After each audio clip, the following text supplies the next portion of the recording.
नमस्कार विद्यार्थी मित्रांनो, स्वागत तुमचं माझ्या YouTube चॅनलवरती. आज आपण इयत्ता 4थी परिसर अभ्यास 1 धडा 4 आपले हरित परिसर या धड्याविषयी बोलणार आहोत. तर चला चालू करूया. आता आठवूया आपण तसेच काय काय शिकलेलो आहे. खाली दिलेल्या वर्णनावरून वनस्पती ओळखा. त्यात वृक्ष, झुडूप, रोपटे, वेल यापैकी काय आहे ते सांगा. मी उंच वाढत नाही. मी माझे खोड टणक आहे. त्यावर काटे असतात. मला फुलांचा राजा म्हणतात. पहिल्याचं उत्तर काय असेल? मी उंच वाढत नाही, माझे खोड टणक असते, त्यावर काटे असतात. गुलाब. मी एक पालेभाजी आहे, माझ्या पानांची चव आंबट असते, ती उंच वाढत नाहीत. माझे खोड हिरवे व मऊ असते, तर ती झाली पालक. माझे खोड नाजूक आहे, त्यामुळे मला आधार लागतो. मला हिरव्या रंगाची फळे येतात. माझ्या फळांची चव कडू असते, तर ही आहे कारलं. मी उंच वाढतो, माझे खोड टणक आहे, मला पारंब्या असतात, मला लाल छोटी फळे येतात. आता पारंबी येणार काय असेल? तर वड किंवा उंबर. समजून घ्या. कळीचे रूपांतर फुलात होते. फुलापासून फळ तयार होते. फळात एक किंवा जास्त बिया असतात. बी जमिनीत रुजते. त्याला कोंब, मुळे फुटून त्यावर छोटे रोप वाढते. रोपांची वाढ होऊन झाड तयार होते. काही झाडे स्वयंपोषी, काही परपोषी, तर काही कीटकभक्षी असतात. आता झाडांचं रूपांतर कसं सांगितलं? पहिले आपण काय केलं? ही झाडामध्ये बी आहे. बी आपण लावली, जमिनीत गेली. जमिनीतून ते छोटं रोपटं झालं. रोपट्याचा मोठा झुडूप झालं. झुडपाचं रोप झालं. रोपाचं झालं झाड. झाडाला आली फुलं. फुलापासून बनलं फळ. ही असं ही सायकल चालू आहे इथे. तर मी आंबा. माझे अन्न मी स्वतः तयार करतो. मी स्वयंपोषी आहे. म्हणजेच आंबा झाड स्वतःचं अन्न स्वतः तयार करतो. तो स्वयंपोषी आहे. परपोषी म्हणजे तो दुसऱ्यावर अवलंबून असतो, तो परपोषी.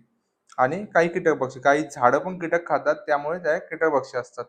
आता काय होतंय? बी जमिनीत रुजते, त्याला कोंब फुटतं. कोंबापासून मूळ बनतं, म्हणजे त्याचं रोप होतं. रोपाची वाढ होऊन झाड तयार होते. अशी झाडं तयार होतात. आता पुढे पाहूया. मी अमरवेल. मोठ्या वृक्षाच्या आधाराने वाढते आणि तयार केलेल्या अन्नातील थोडे अन्न शोषून घेते. मला परपोषी म्हणतात. आता अमरवेल. अमरवेल काय करते?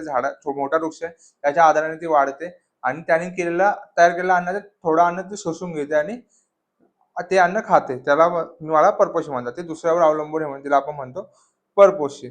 आता घटपर्णी, दवबिंदू, ड्रॉसेरा हे झाडं आहेत. आम्ही कीटकभक्षी आहोत. कीटक आमचे अन्न आहे. हे झाडं काय करतात? कीटक खातात, म्हणून ते कीटकभक्षी आहेत. आता विचार करा, अमरवेल ज्या झाडावर वाढते त्या झाडाला अमरवेलचा त्रास होत असेल का? तर होत असेल, कारण की अमरवेल काय करतं की दुसऱ्या मोठा वृक्ष आहे त्याचं अन्न, तयार केलेलं अन्न शोषून घेतं. म्हणजे काय होतं? त्याचं पूर्ण पोषण होत नाही, म्हणजे झाडाला त्रास होतो.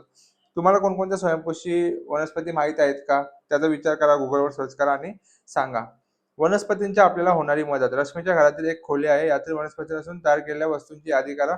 खाली तक्ता पूर्ण करा. आता वस्तूचे नाव काय आहे? टेबल, खुर्ची, कपाट, ड्रॉवर, हे सगळ्या वनस्पतीच्या अवयवापासून बनले. वनस्पतीच्या खोडापासूनच बनवलेलं आहे सगळं. ते आपल्याला लिहायचं आहे. नंतर विचार करा, झाड आपल्याला मदत करते, तर आपण झाडाला कशी मदत करू शकतो? आपण झाडाला काय, झाड आपल्याला सर्व वस्तू देतं, कल्पवृक्षच म्हणतात झाडाला. पण आपण झाडाला कशी मदत करू शकतो? झाडाला पाणी घालून, झाडाला खत घालून वाढण्यास मदत करण्यासाठी आपण झाडाला मदत करू शकतो. रिकाम्या जागी योग्य शब्द देऊन परिचित पूर्ण करा. मूळ, फांदी, खोड हे झाडांचे अवयव आहेत. मुळे पाणी व सूर्यप्रकाश व सूर्यप्रकाश घेऊन येतात. मुळे पाणी व इथे सूर्यप्रकाश चुकून लिहिला असेल माझ्या विद्यार्थ्याने. मुळे पाणी शोषून घेतात आणि खनिजे शोषून घेतात.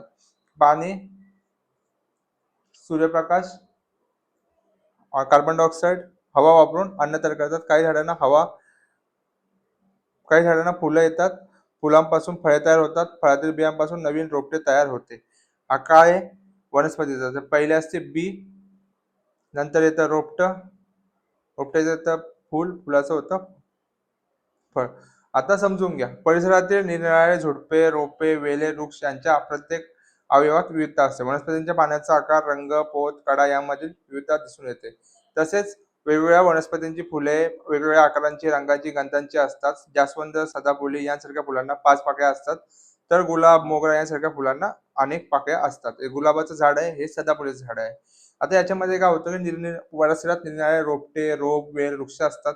प्रत्येकाच्या अवयवात विविधता असते. जशी माणसांचा आकार प्रत्येकाचा वेगळा आहे, प्राण्यांचा वेगळा आहे, त्याचा झाडांचा आकार वेगळा आहे. प्रत्येक वनस्पतीच्या पानांचा आकार वेगळा आहे, त्याचा रंग वेगळा आहे, त्याचा पोत वेगळा आहे, त्याचा कडा वेगळा आहे. तसंच वनस्पतींची फुले वेगवेगळ्या आकाराची आहेत, वेगवेगळ्या रंगाची आहेत, त्याला गंध, वास पण त्याला वेगवेगळा येतोय. जास्वंद, सदाफुली यांसारख्या फुलांना 5 पाकळ्या असतात, तर गुलाब, मोगरा यांना अनेक पाकळ्या असतात. अशा प्रकारे झाडांमध्ये खूप प्रकार आहेत. तुम्हाला तुमच्या परिसरातील विविध पानांची, फुलांची माहिती जमा करा. त्यांच्या चित्रांच्या आधारे संग्रह करा. आपल्याला साठवून ठेवायचे आहेत. पानांचे प्रकार: साधे पान. यामध्ये देठावर एकच पान असते. उदाहरणार्थ आंबा, लिंबू, जास्वंद, वड, पिंपळ. हे साधे पान आहे. याच्यामध्ये काय झालं? आंबा, लिंबू, जास्वंद, वड, पिंपळ हे साधे पान. आता संयुक्त पान. याच्यामध्ये एकाच देठावर अनेक लहान पर्णिका असतात. उदाहरणार्थ चिंच, गुलमोहर, शेवगा, कडुलिंब, लाजाळू. आता एकच ही फांदी हिच्यावर अनेक पानं असतात आणि हे पेरूचं पान आहे, त्याच्यावर एकच पान असतं. तर अशा प्रकारे साधे पान आणि संयुक्त पान. तुमच्या परिसरात झाडांची पाने गोळा करा. पानांचे प्रकार इथे माहिती हे तक्ता तुम्हाला भरायचा आहे. कुठलं कुठलं झाड आहे, काय काय आहे. आता आठवणीचे पिंपळ पान. आता खूप साऱ्या मुलांनी मोठ्या मुलांनी केलं असेल, हे तुमच्या लक्षात येईल. काय करायचं? एक पिंपळाचे पान घ्या. एका पसरट भांड्यात पाणी घेऊन ते पान 15 ते 20 दिवस बुडवून ठेवा. पाणी दर 3 दिवसांनी बदलत राहा. 20 दिवसानंतर पान हलकेच धुवून घ्या. तर त्यावर जाळीदार पाण्याचा बुकमार्क दिसतो. आता ही अशी जाळी दिसते पिंपळाच्या पानाची. हा प्रयोग तुम्ही नक्की करून बघा. एकदम सोप्पा सुंदर प्रयोग आहे. तुम्हाला समजेल की पिंपळाच्या पानात जाळीदार नक्षी असते. हवा, सूर्यप्रकाश, मुळांनी शोषलेले पाणी, पोषक घटक मदतीने हिरव्या वनस्पती स्वतःचे अन्न स्वतः तयार करतात. यालाच आपण प्रकाश संश्लेषण म्हणतो, म्हणजे फोटोसिंथेसिस एक प्रकारे. काय होतं? हवा, सूर्यप्रकाश आणि मुळांनी शोषलेले पाणी, पोषक घटक यांच्या मदतीने हिरव्या वनस्पती स्वतःचं अन्न तयार करतात. याला आपण प्रकाश संश्लेषण म्हणतात. म्हणजे सूर्यप्रकाश, कार्बन डायऑक्साईड आणि पाणी हे एकत्र झाल्यावर झाडं आपलं अन्न तयार करतात. ही क्रिया हिरव्या वनस्पतींच्या पाण्यामध्ये होते. वनस्पतीने तयार केलेले अन्न सर्व सजीवांसाठी उपयोगी ठरते आणि याच वनस्पतीने तयार केलेले अन्न सर्व सजीवांसाठी उपयोगी ठरते. मातीतील काही घटक वनस्पतींसाठी उपयोग असतात. ते पाण्यात विरघळतात. पाणी हे विरघळलेले घटक मुळांकडे शोषले जातात. हे घटक खोडापर्यंत, पानापर्यंत पोहोचवतात. मुळे मातीला घट्ट धरून ठेवतात. त्यामुळे वनस्पतीला आधार मिळतो. आता मुळांची माहिती दिली आहे. मुळं काय करतात? झाडांना पाणी देतात. पाण्याबरोबर जे शोषक काय बोलतात? काय बोलतात? खनिजे आहेत एक प्रकारे, व्हिटॅमिन्स आहेत. ते पण मुळाकडून शोषले जातात. ते खोडापर्यंत, पानापर्यंत पोहोचवण्याचं काम कोण करतं? मूळ करतं. मूळ काय करतं? मातीला घट्ट धरून ठेवतं. त्यामुळे वनस्पतीला आधार मिळतो. आता मुळांचे प्रकार आहेत. सोटमूळ. एका मुख्य मुळाला लहान मुळे, उपमुळे फुटलेली असतात. त्यालाच आपण सोटमूळ म्हणतो. आंबा, पिंपळ या वृक्षांची मुळे सोटमुळे असतात. ही आता सोटमुळे, ज्याला बघा अनेक आलेले आहेत. नंतर आहे तंतुमूळ. खोडाच्या तळापासून फुटणाऱ्या तंतूपासून अनेक मुळांना तंतुमूळ म्हणतात. गहू, मका, गवत, नारळ अशा वनस्पतींना तंतुमूळ असतात. म्हणजे आपण इझिली ओढलं तर तोडू शकतो. काही वनस्पती भागांची चित्रे दिली आहेत. ओळखून मुळांच्या प्रकारची माहिती दिली. आता हे लसूण आहे. आपण इझिली तोडू शकतो. तो झाला तंतुमूळ. इथे झाला अनेक हे आलेला आहे यांना, तो झाला सोटमूळ. वनस्पतींचे आयुर्मान. प्रत्येक वनस्पतींचे अंदाजे एक आयुर्मान असते. वनस्पतींचा एक ठराविक जीवनक्रम असतो. काही वनस्पती फारच कमी काळ जगतात, तर काही वनस्पती अनेक वर्ष जगतात. आता वनस्पतींचा जीवनक्रम वेगवेगळा आहे. काही वनस्पती जास्त काळ जगतात, काही वनस्पती कमी काळ जगतात. तर झेंडू, गहू, पालक इत्यादी वनस्पती काही महिने जगतात, तर गुलाब, संत्री, बोर, डाळिंब ही वनस्पती काही वर्ष जगतात. प्रत्येकाचा जीवनमान प्रत्येक वनस्पतीचा वेगवेगळा आहे. पिंपळ, चिंच, नारळ, शेवगा, हादगा, निरफणस ही अनेक वर्ष, तर वडाच्या काही जाती कधी कधी शेकडो वर्ष जगतात. वडाची झाड आहेत ती कधी कधी शेकडो वर्ष, त्यांना 1000 वर्ष पण होतात. तर असं प्रत्येक झाडाचं जीवनमान कालावधी आहे. खालील चित्रात दिलेले बी, फूल, फळ कोणत्या वनस्पतीचे आहे ते ओळखा. त्या वनस्पतीचा आयुर्मान अंदाजे किती आहे ते तुम्हाला वहीत लिहायचं. आता गाजर, टोमॅटो दिलेला आहे, चेरी दिलेला आहे, झेंडू दिलेला आहे, शेंगदाणा दिला, हरभरा दिलेला आहे. याचा आपल्याला जीवनमान ओळखायचं आणि लिहायचं आहे वहीमध्ये. नंतर आता पुढे पाहूया. दिलेल्या कृती योग्य की अयोग्य त्या कृती खालील हिरव्या रंगाने किंवा निळ्या रंगाने दाखवा. आता इथे एक माणूस झाड तोडतोय, ही रॉंग, ही चुकीची आहे. ही 2 मुलं आहेत, वनस्पतींना पाणी घालतात, वनस्पतींना संगोपन करतात, ही चांगली कृती आहे. बरोबर आहे, चांगली आहे. वनस्पतींचा मोबदला घेत आहे, चांगलं आहे, काय वाईट करत नाही. ही झाडाची फुलं तोडते, ही चुकीची कृती आहे. आता पुढे पाहूया. क्षितिजच्या घरी गच्चीत एक छोटी परसबाग आहे, परंतु क्षितिजला त्याच्या कुटुंबाला 15 दिवस बाहेरगावी जायचे आहे. अशा वेळी गच्चीतील झाडे टिकवत राहावी म्हणून क्षितिजला कोणते उपाय सुचवा? तर आपण काय सांगू, एक बॉटल घेऊ, बॉटलला छोटं होल पाडू आणि त्याच्यामध्ये पाणी ठेवू. आता एक एक थेंब थेंब ठिबक सिंचना टाईप मध्ये पाणी या झाडांना प्रत्येक झाडाला भेटेल. आता पुढे पाहूया. बीज गोळे. काय बोलतात, बीजगोळे म्हणजे बिया.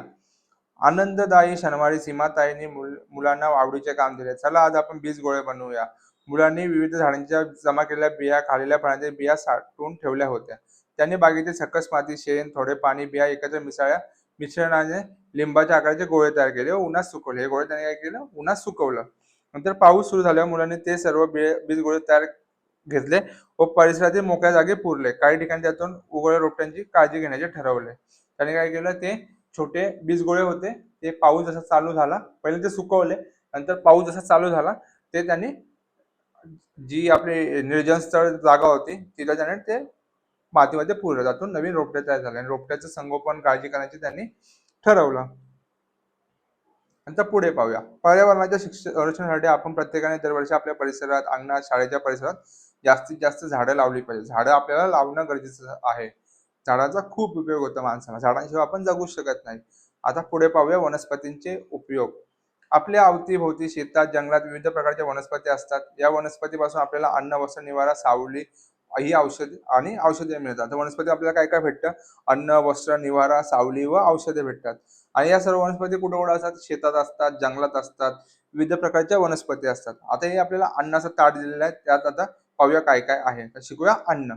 सोबत शेतातील पदार्थांची नावे लिहा. पदार्थ कोणकोणत्या वनस्पतीपासून बनलेला आहे ते लिहायचं. आता ही चपाती, गहू, बाजरीची भाकरी आहे, तांदूळ आहे, बाजरी, नंतर इथे कांदा आहे, कांदा भजी आहे, इथे सलाड आहे, लिंबू आहे. या वनस्पतींची नाव आहे ते तुम्हाला बघून लिहायची आहेत.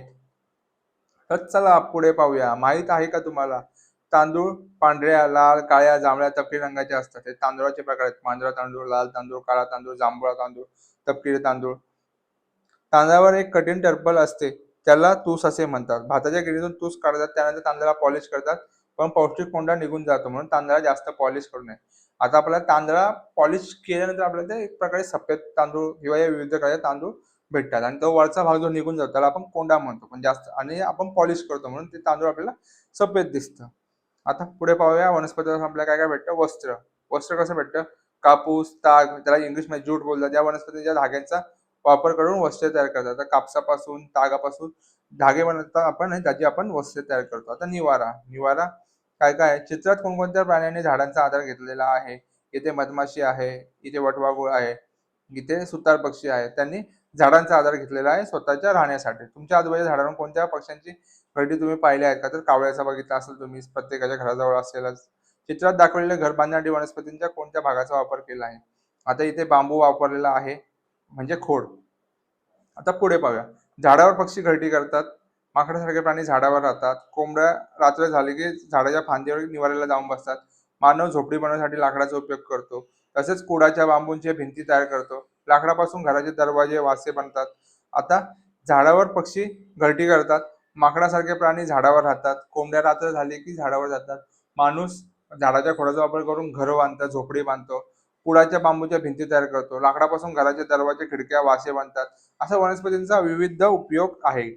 बऱ्याच घरांचा वरचा माळा लाकडापासून बनलेला असतो, आपण माळा बनवतो. साग, शिसम, फणस अशा झाडांच्या लाकडांचा घरासाठी उपयोग केला जातो. घर बांधण्यासाठी आपण याचा उपयोग करतो. नंतर नारळाच्या झावळ्या, पेंडा, गवत, बांबू, लाकूड, शेण इत्यादी व नैसर्गिक वस्तूंचा आपण घर हवेशीर थंड करतात. तर या वस्तूंचा वापर करून आपण घर थंड करण्यासाठी करू शकतो. आता अशा प्रकारे माणूस, प्राणी, पक्षी निवाऱ्यासाठी कोणाचा वापर करतात? तर वनस्पतींचा वापर करतात. आता पुढे पाहूया सावली. आता झाडापासून एक महत्वाचं भेटतं सावली. झाडांपासून सावली मिळते. मानव, प्राणी, पक्षी यांना सावलीत गारवा मिळतो. म्हणून अनेक वर्षापासून रस्त्याच्या दोन्ही बाजूला झाडे लावली जातात. रस्त्याच्या दोन्ही बाजूला झाडे असतात, ते कशासाठी लावली जातात? आपण सावलीसाठी. मानवाला, प्राण्यांना, पक्ष्यांना अशा प्रकारे वनस्पतींचे विविध उपयोग होतात.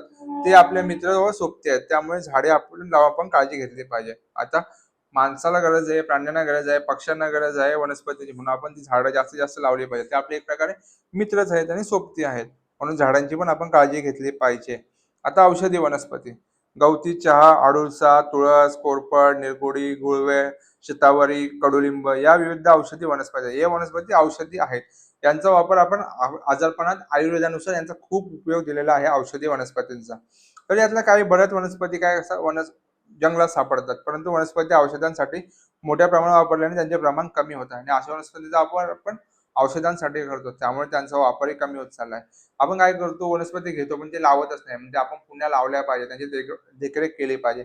त्यामुळे अशा वनस्पतींची लागवड करणे गरजेचं आहे आणि शासनातर्फे औषध वनस्पती लागवडीसाठी मदत करण्यात येते. अशा वनस्पती लावण्यासाठी शासन आपल्याला मदत करतं. आपल्या देशाला आयुर्वेदाची हजारो वर्षांची परंपरा आहे. आता हजारो वर्षांची परंपरा आपल्याला. आता वैद्य परशुराम खडीवाले हे पुण्यातील प्रसिद्ध वैद्य होते. त्यांना आयुर्वेदाचा अभ्यास करून विविध औषध तयार केले. त्यांनी म्हणजे आयुर्वेदाचा अभ्यास करून विविध वनस्पती औषधे तयार केली. औषधी वनस्पतींची लागवड, औषधे तयार करण्याच्या पद्धती, उपचार करण्याच्या पद्धती यावर त्यांनी अनेक पुस्तके लिहिली आहेत. गावोगावी तसेच परसबागेत औषधी बगीचा करण्यासाठी त्यांनी सर्वांना सांगत आहे. हे चांगल्या कामाबद्दल त्यांना भारत सरकारने धन्वंतरी पुरस्कार म्हणून गौरवलेला आहे. हे बघा, वैद्य परशुराम खडीवाले यांचं चित्र दिलेलं आहे. त्यांनी हे काम आपल्या देशासाठी केलेलं आहे. आता आम्ही हे अभ्यास या धड्यात आपण काय काय शिकलो? फुलांपासून फळे बनतात, फळांतील बियांपासून नवीन वनस्पती तयार होतात. बऱ्याच वनस्पती स्वयंपोषी असतात, म्हणजे स्वतःचं अन्न स्वतः तयार करतात. काही वनस्पती परपोषी असतात, ते दुसऱ्यावर अवलंबून असतात. काही कीटक भक्षी असतात, तर काही वनस्पती कीटक खाऊन आपले पोट भरतात. साधे पान व संयुक्त पाने, पाण्याचे 2 प्रकार आहेत. सोटमूळ, तंतुमूळ, मुळांचे 2 प्रकार आहेत. प्रत्येक वनस्पतीचे अंदाजे एक आयुर्मान असते, म्हणजे प्रत्येक वनस्पतीचा अंदाजे वेगवेगळं आयुर्मान असतं. काही वनस्पती जास्त जगते, काही कमी जगते. नंतर अन्न, वस्त्र, निवारा, सावली व औषधे यांसाठी वनस्पतींचा उपयोग होतो. या सर्वांसाठी वनस्पतींचा उपयोग होतो. ज्या वनस्पती उंच वाढतात, ज्यांचे खोड टणक आहे, त्याला आपण काय म्हणतो? वृक्ष म्हणतो. ज्या वनस्पती दुसऱ्या वनस्पतीवर वाढतात, त्यांच्याकडून थोडे अन्न शोषून घेतात, त्यांना आपण परपोषी म्हणतो. फुलाच्या रंगाच्या वासाच्या वनस्पतीला कोणता उपयोग होतो? फुलाच्या रंगाचा वासाचा वनस्पतीला कीटकांना आकर्षित करण्यासाठी होतो. कळीचे रूपांतर कशामध्ये होते? तर फुलामध्ये होते. वनस्पती कोणत्या प्रक्रियेने तयार करतात? तर प्रकाश संश्लेषण. मुळाचे मुख्य कार्य पाणी व पोषक घटक शोषणे. ज्या मुळाला मुख्य मुळापासून लहान लहान उपमुळे असतात, त्याला सोटमूळ म्हणतात. आता याची प्रश्नांची उत्तर आहेत, मी ते पुढे व्हिडिओमध्ये देईलच तुम्हाला. सध्या एवढंच, की हा धडा तुम्हाला समजल्यास व्हिडिओला लाईक करा, कमेंट करा, शेअर करा. जास्तीत जास्त मुलांपर्यंत आपले व्हिडिओ पोहोचवा आणि अशा प्रकारे आपले हरित सहचर हा धडा शिकवून झालेला आहे. तुम्हाला व्हिडिओ आवडल्यास चॅनलला लाईक, शेअर, सबस्क्राईब करायला विसरू नका. धन्यवाद.